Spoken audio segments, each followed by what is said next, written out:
Welcome to the Tech Mobility Podcast.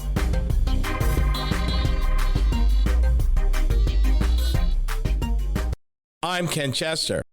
Here is a major reversal by an automaker that even just a few short years ago was bragging that the future was in vehicle subscription, that was going to be the world, that giving the owner or the driver or the motorist one price for everything, and that's maintenance, insurance, everything, repairs. All you got to do is pay one price, no money down, no money at the end of the term, all is good. Didn't work. Volvo quits the car subscription business. This is from Automotive News. Their program, which was announced with much fanfare, I believe they actually originally introduced this program in 2018. And not even 6 years later, they're throwing in the towel. Care by Volvo was supposed to be the next level of automotive experience. But one, the way that they crafted it didn't sit well with the dealers when they launched it in 2018 in California. The U.S. version of the program faced strong opposition, so they had to tinker with it. They introduced it with their first compact SUV, the XC40, in September 2017 as of 2018. And basically the philosophy of the chairman or the CEO of Volvo at that time boils down to, you enjoy the vehicle, we will take care of the rest. And they really felt that it would be a revolution for the commercial part of the business. But I think it fell apart for a number of reasons. Let's start with, at launch, Volvo wanted customers to sign a 2-year contract for what worked out to be about $780 a month, for which they would get maintenance, insurance, tire changes, as well as digital concierge services such as fueling, cleaning, and even delivery of packages to the car. That's fine. But if I'm buying an XC40, I am not in that financial realm, because this was a compact SUV, so you're looking at a $20,000 to $40,000 SUV, not an $80,000 to $100,000 SUV. As a result, I'm at a lower income bracket. $780 a month is a big chunk of change for a small vehicle, even if I'm getting everything. And I really think that, if anything, that and the fact that the dealers really never really on board, because they felt it kind of cut them out of the experience with the vehicle owner, that they didn't have that direct experience when you buy it at the dealership, you bring it in for service.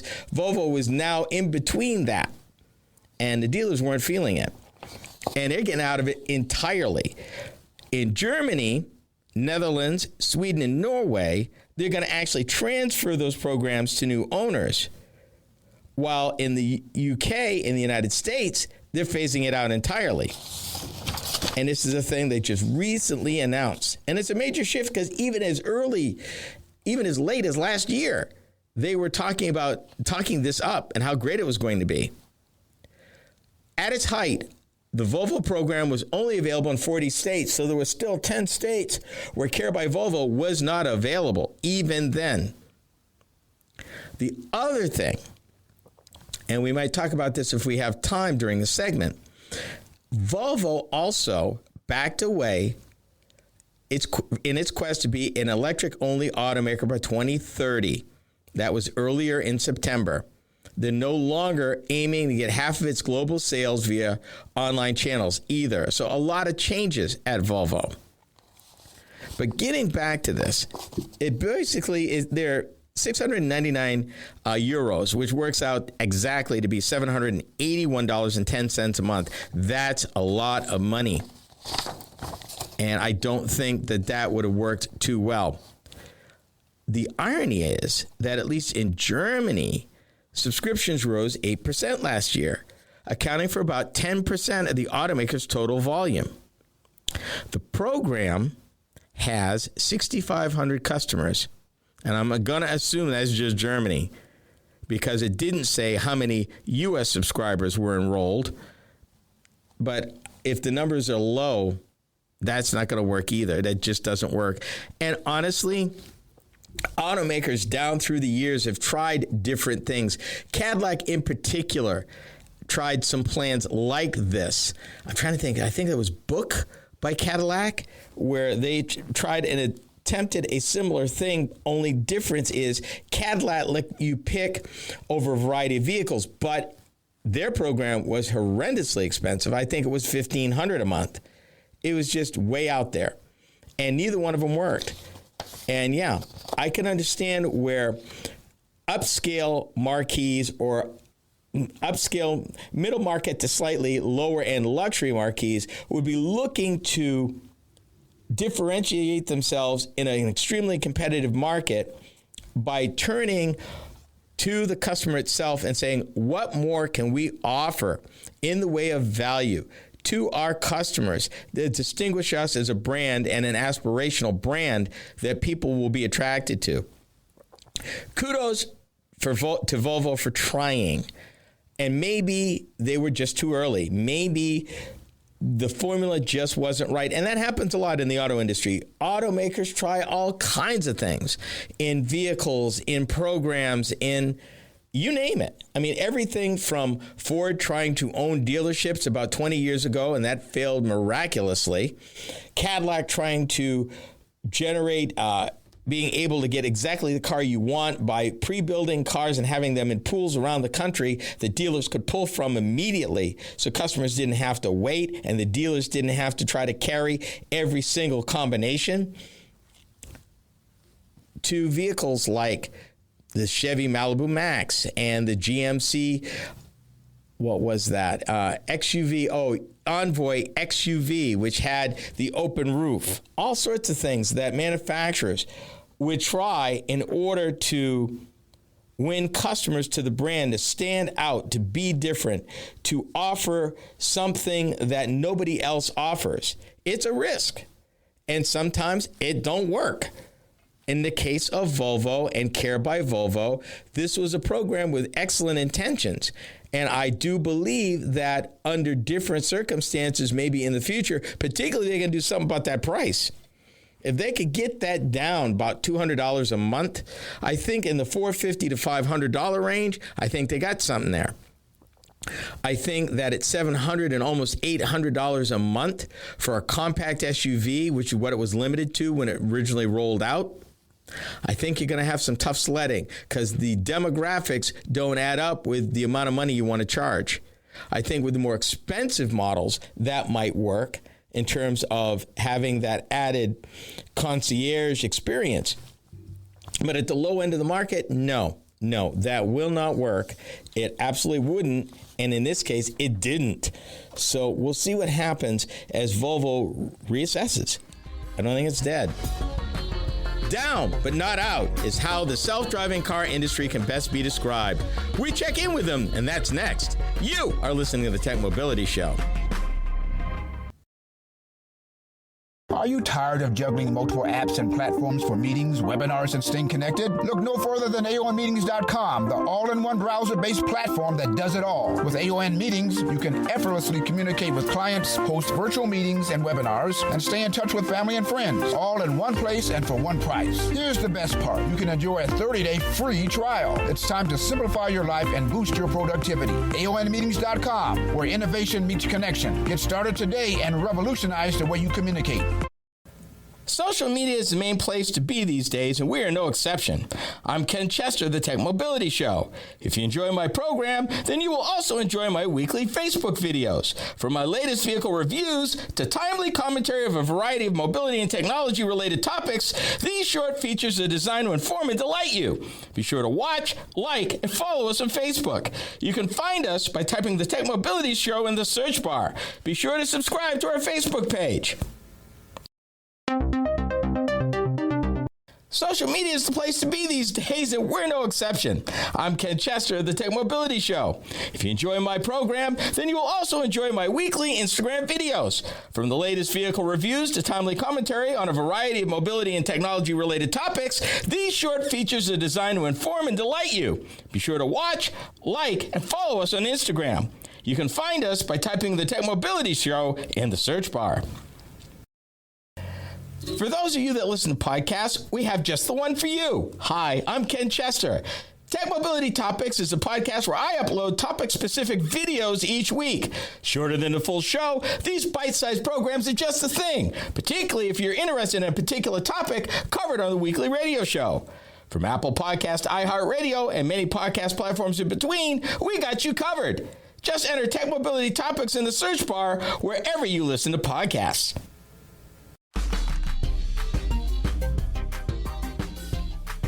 Of the new personal mid-size cars, one is getting a lot of recognition. Hey, Charger! Yesterday's Dodge Charger got recognition for winning 75 racing titles. Hey, Charger! Today's Charger is a mid-size car with a style that keeps it ahead of the crowd. And it's getting recognition. Hey, Charger! Maybe too much recognition? Hey, Charger! The good old days of the Chrysler Corporation. The Dodge Charger was actually the twin of the Chrysler Cordoba, and this was a commercial from 1975. The car was pretty awesome. Rear-wheel drive, a personal luxury vehicle that would pass for a full-size coupe today. And you could buy one used with slight miles on it, probably with less than 10,000 miles on it in 1976 for $4,475 at your local Dodge dealer. That's what we were doing in central Massachusetts back in the 70s. Our boss was buying off-lease cars from Avis, paying us $10 to drive them from Boston back to the dealership, clean them up, check them out, and we were selling them and making about $400 to $600 profit every weekend. And we sold all the ones that we brought back. It was a heck of a business. And it was a fun car, although personally, I preferred the Chrysler Cordoba. But that's just me. It's Chapter 2 for self-driving technology in the United States. From Waymo's first slow self-driving vehicle in 2009 to robo-taxi testing on public roads, mainly in the west and southwestern United States, autonomous vehicles may be down, but they're not out. And this is an update. And this is Topic A. We haven't had a talk about autonomous vehicles in a while. Thought that you and I might take a minute, kind of bring you up to date. You probably remember last year the incident in San Francisco with Cruise Automation's vehicle that actually struck a pedestrian, actually dragged them 20 feet. Cruise was not totally forthcoming to authorities, and as a result, when authorities found out the fullness of what had happened, immediately suspended their right to test on their roads. That, however, did not end autonomous testing. Texas and Arizona have a lighter touch when it comes to laws regulating the testing and operation of autonomous vehicles on their streets. Waymo has been carrying folk, I believe they said since 2018. And in fact, fun fact, this month, Waymo launched an unprecedented expansion of its self-driving service, extending it beyond the borders of its existing San Francisco operation and into other parts of the Bay Area. Check this out. Waymo now has reached a milestone, the company said, providing more than 100,000 rides per week across its operations. Let me say that again. Right now, in the United States of America, in the year of our Lord, 2024, Waymo is giving 100,000 autonomous rides a week right now, not years from now, right now in their vehicles that people are paying for and being shuttled to here, there, and everywhere every week. Every week. And this is their 6th year when they started in Phoenix. And Waymo is way out there ahead of everybody else right now. If you think that autonomous vehicles are never going to happen, let me help you.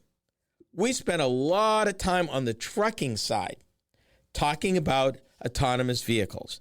And there are 3 companies predominantly: Aurora Innovation, Kodiak Robotics, and another company, Gatik. And they all expect to begin commercial service without a human safety driver aboard by the end of the year. Across the southern part of the United States, it is quite possible in the next year you may pass a truck without a driver in it. going along its business down the interstate, delivering something to somebody at a terminal somewhere. In some cases, GE Appliances in Tennessee shuttles equipment on public roads in autonomous, fully electric vehicles. That's happening right now. Again, we explained that trucking was ripe for this because of a driver shortage, or at least driver retention issues, and the need to get stuff here to there, because long distance, middle mile, over the road trucking was experiencing a problem in recruiting and keeping drivers, whether you're owner operator or a company driver. Autonomous vehicles are supposed to fill that gap.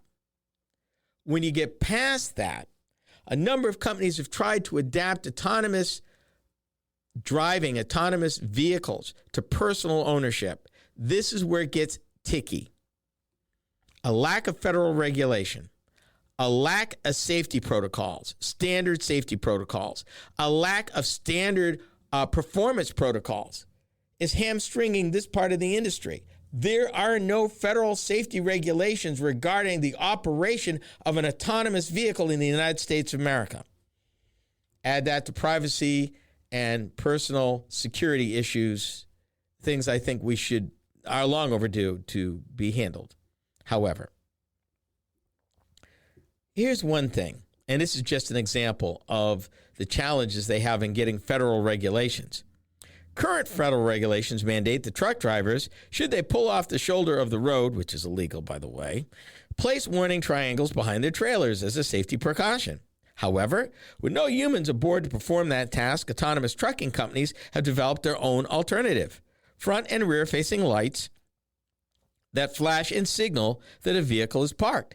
They reached out to the Federal Motor Carrier Safety Administration a year and a half ago to weigh whether those lights count as a suitable alternative, and the agency has not responded. This is a problem. One thing is true, however. 7 or 8 years ago, in 2017, 2018, the industry said that the public would most likely be introduced to autonomous vehicles, individual people, through robo-taxis. That's still true. GM was supposed to launch a service called Maven. Everybody's probably forgotten about Maven, which was supposed to be on the road by 2018. That did not happen. Ford had another outfit called Canvas. That didn't happen.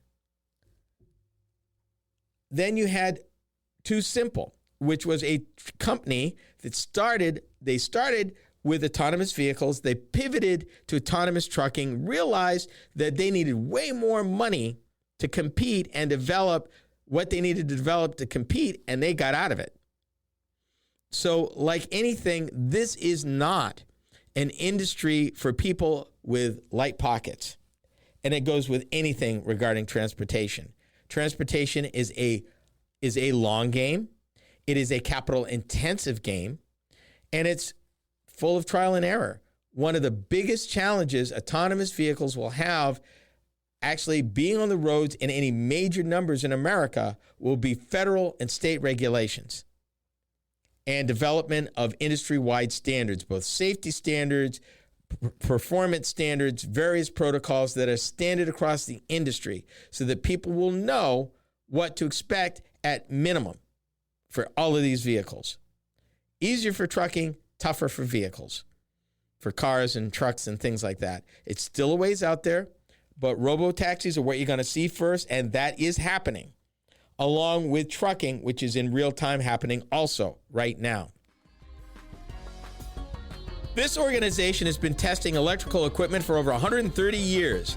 Now they're expanding to EV batteries. This is the Tech Mobility Show.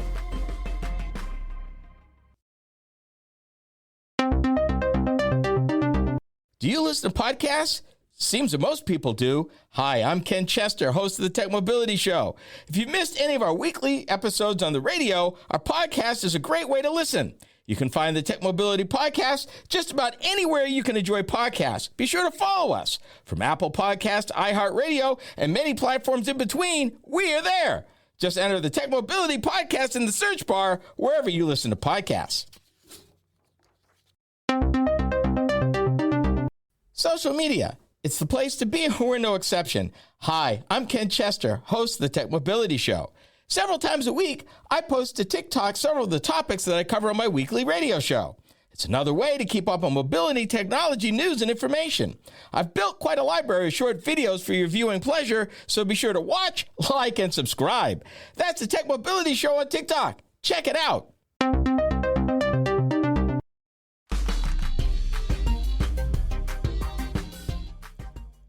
This organization has been testing and certifying electrical equipment since its founding in suburban Chicago back in 1894. In fact, it quickly became a seal of approval for appliances to have its certification sticker on it, as a measure of performance and safety that consumers could count on. Known today as UL Solutions, the safety organization recently opened a $72 million advanced battery lab in Auburn Hills, Michigan, to evaluate EV batteries. This is Topic B. I'm a geek for history, so we're going to go off in the weeds a little bit, because if you're a person of a certain age and I say UL Labs, you understand exactly what I mean. You've probably seen that seal growing up on the back of different electrical appliances. That certification seal meant that that electrical equipment passed certain tests for safety that you could count on, that it was third-party verified. Here's the history lesson. This company was started by William Henry Merrill, and it's a nonprofit safety organization, I should clarify. The young man graduated with a degree from MIT in electrical engineering in 1889, and he went to work for an electrical inspector for the Boston Board of Fire Underwriters. At the turn of the 20th century, with the adoption of electricity, fire loss was on the rise in the United States, and the increasing use of electricity in homes and businesses posed a serious threat to property and human life. The young man proposed to open a laboratory where he could use scientific principles to test products for fire and electrical safety. The Boston Board of Fire Underwriters turned him down because they figured he was too young and not experienced enough. So he moved to Chicago. He went to work for the Chicago Fire Underwriters Association. And while he was at the 1893 World's Fair to inspect the fair's electrical installations, in order to determine and mitigate risk in his role of electrical inspector, Merrill found it necessary to conduct tests on building materials and electrical components. And a light went off. Literally, he figured, hey, there may be some potential. Unlike Boston, Chicago Fire Underwriters and Western Insurance Union kicked in some money, and he started signing their first report on March 24th, 1894. While they developed safety standards, originally they tested three main types of products. Devices meant to stop fire, such as fire extinguishers. Devices meant to resist fire, such as fire doors. And devices that frequently caused fire, like wires used for electrical installations. The work soon expanded, and throughout the 20th century, UL certified many pivotal consumer technologies, such as vacuum cleaners, televisions, microwaves, personal computers, and more. Today, they are worldwide. They operate in 125 countries. They have over 15,000 employees. And they test all kinds of stuff. All kinds of stuff. And they got standards. They actually have, they're like the Society of Automotive Engineers. They have published standards for all sorts of stuff. I'm just going to read the headlines or the headings of the types of standards, because there's tons of them. Sustainability standards, standards for electrical and electronic products, life safety standards, standards for building products, standards for industrial control equipment, standards for plastic materials, standards for wire and cable, standards for alarm systems, installation, and monitoring. That's just for beginners. That's just for the start. They are also regarded, they are one of the several companies approved to perform safety testing by the U.S. Federal Agency, Occupational Safety and Health Administration, OSHA. OSHA maintains a list of approved testing laboratories, which are known as nationally recognized testing laboratories. And UL Solutions is the best known product safety and certification organization globally. Now, let me tighten down. I want to go back to the standards for electrical and electrical products. This is not UL Solutions' first foray in EV batteries. Standard UL 1642 deals with lithium batteries. UL Standard 2267 is standard for safety fuel cell power systems for installation in industrial electric trucks. They're there. They are there. And this new lab is not the first one dealing with batteries. It's their 9th one. They have laboratories like this all over the world. So what makes this one so special? They call it their North America Advanced Battery Laboratory, and it's going to enhance their capability to provide comprehensive testing and certification for automotive and stationary batteries, which I'm all for because there's a lot of concern about the stability, quality, reliability, resilience of EV batteries.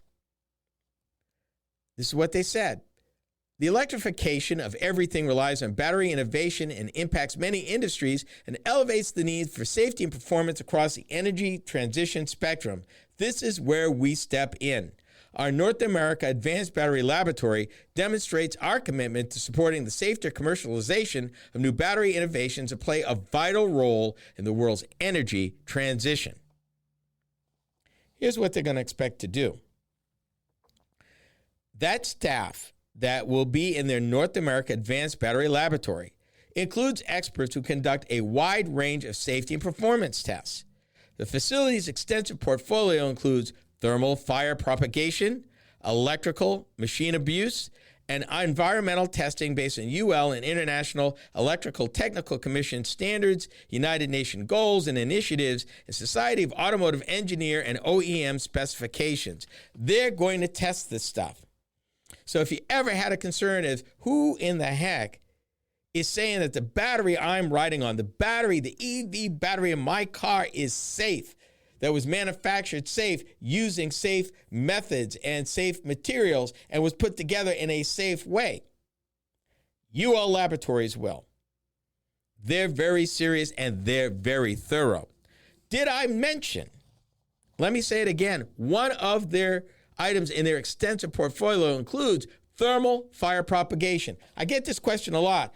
Gee, Ken, are EVs safe? I don't know about the batteries. They tend to catch fire. That's not true, people. But they'll be evaluating this stuff. Not only will they be evaluating it under load, under stress, they will purposely damage the battery to see what it will do, how it will respond, and how it will, take care of itself. Let me add this. Punctures, crush, temperature, thermal shock, aging, and fires. They're going to be testing all of that. They're going to be subjecting these batteries to all of that. What really makes the Auburn Hills site interesting is their fire testing capabilities.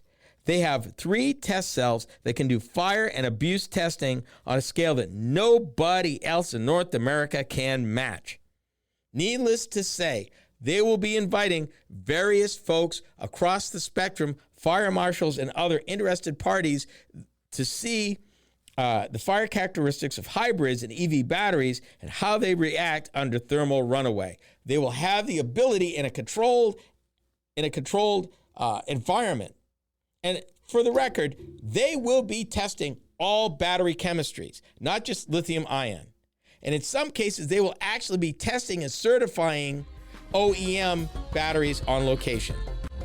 The farm equipment manufacturer has endured plenty of challenges since its founding 187 years ago. What's next? We are the Tech Mobility Show. To learn more about the Tech Mobility Show, start by visiting our website. Hi, I'm Ken Chester, host of the Tech Mobility Show.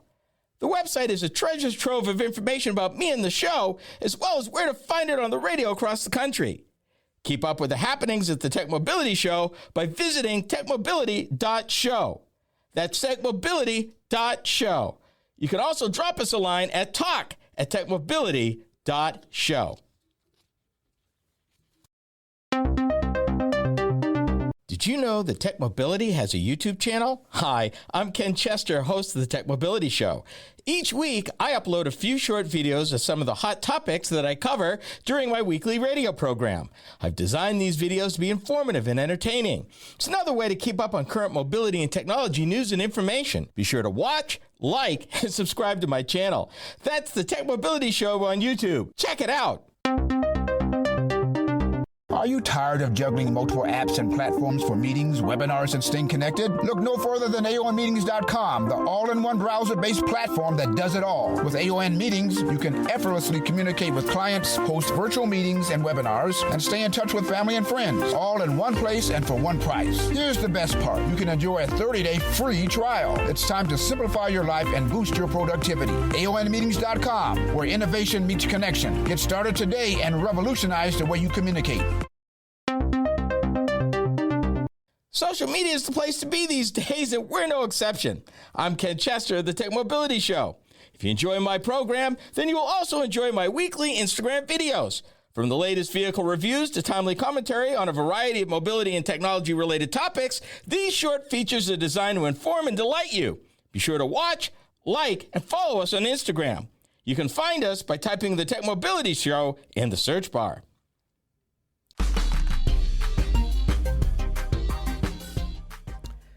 A Vermont-born blacksmith was invited by a friend of his who basically founded a small Illinois town to move to that town to escape the impact of bankruptcy in 1836.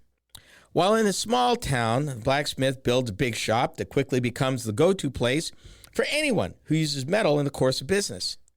He develops a breakout product that launched a global farm equipment manufacturer that's still going strong and is approaching 200 years old. The company I'm speaking of is Deere & Company, better known as John Deere, or for some folks, just Deere. And more challenges are on the horizon. This is Topic C. John Deere. Nothing runs like a deer.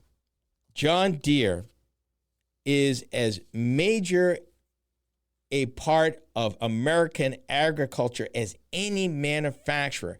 John Deere actually builds and sells 2/3 of the high horsepower tractors sold and used in the United States of America. John Deere employs thousands of people around the world. I won't even get into how many countries they're in. The magic for the Vermont blacksmith, he developed a steel plow that the Midwestern dirt wouldn't stick to. Because up to this point, they were using either wood plows or iron plows, and the dirt would stick to it, and they'd spend a lot of time trying to clean it. They called it a self-scouring plow, meaning as it went through the dirt didn't stick, meaning the farmers could be more efficient. And this is in addition to all the tools he developed. 187 years old. An institution, and still kind of is. I mean, they've got magazines. You know, the Green magazine that has a subscription of 80,000 folk. Was not even a factory magazine. It was started by folk who loved John Deere. Joe Diffie, a country singer, sings about John Deere green. That is a color out here in the Midwest. And your chances of seeing a green implement or a green tractor out here in the Midwest, higher than anything. And it means that a farmer is working, whether he's running a combine, a tractor, or some farm implement. Chances are it was built by John Deere. So what's going on? They've endured a lot of different things. We haven't talked about farm for a while, so I thought I'd speak a little farm in this last segment of our program, of our visit together, and kind of bring you up to date. Farming is important in the United States of America, and there's a lot of technological advances going on out in the field right now.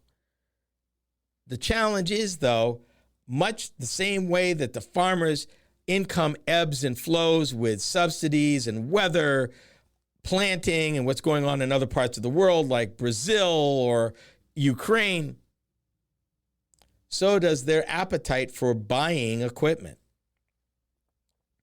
In the past, John Deere has weathered the storm, usually by either sweetening lease deals, which allowed farmers to keep purchasing new equipment and keep on going,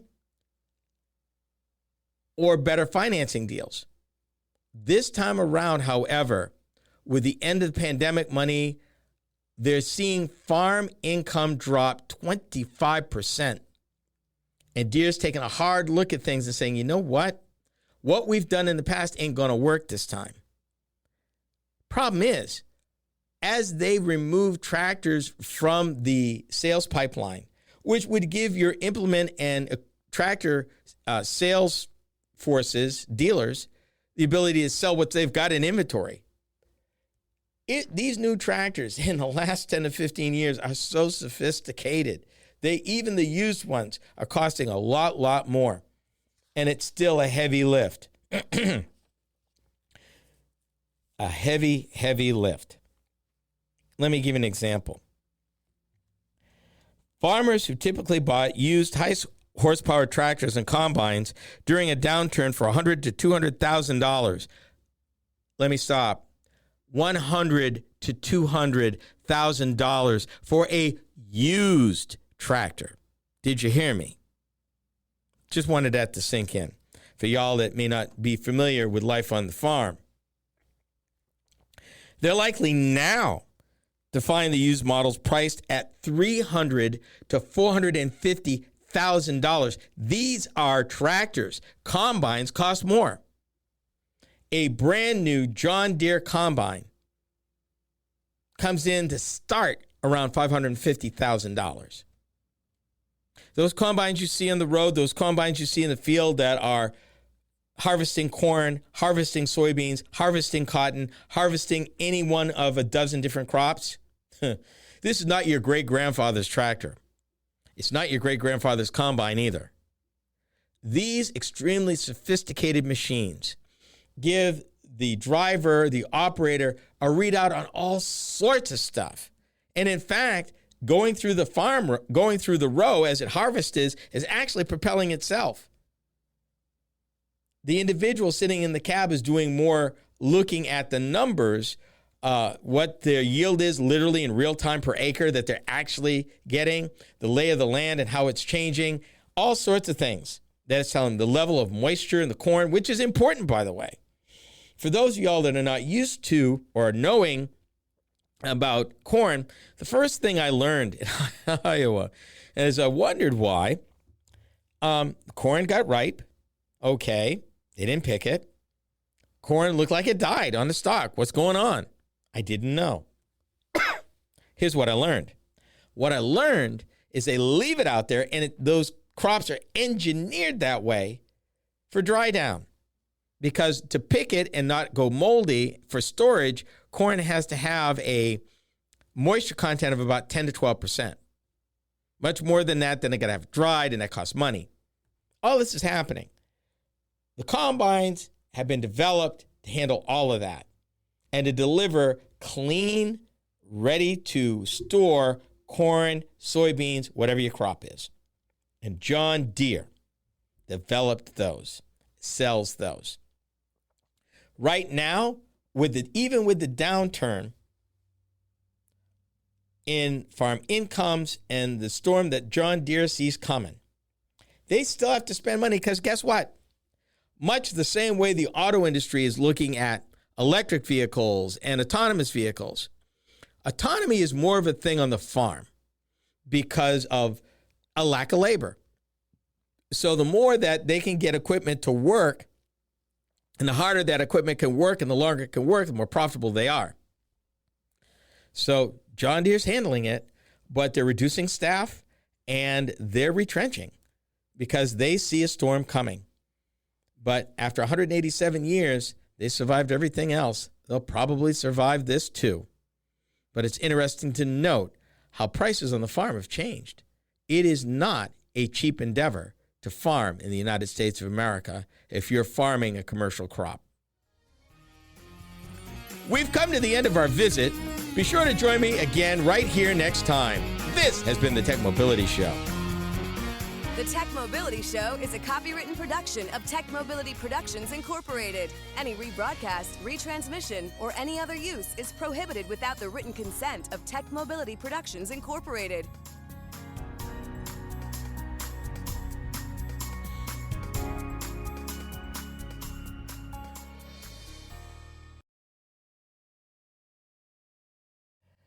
For those of you that listen to podcasts, we have just the one for you. Hi, I'm Ken Chester.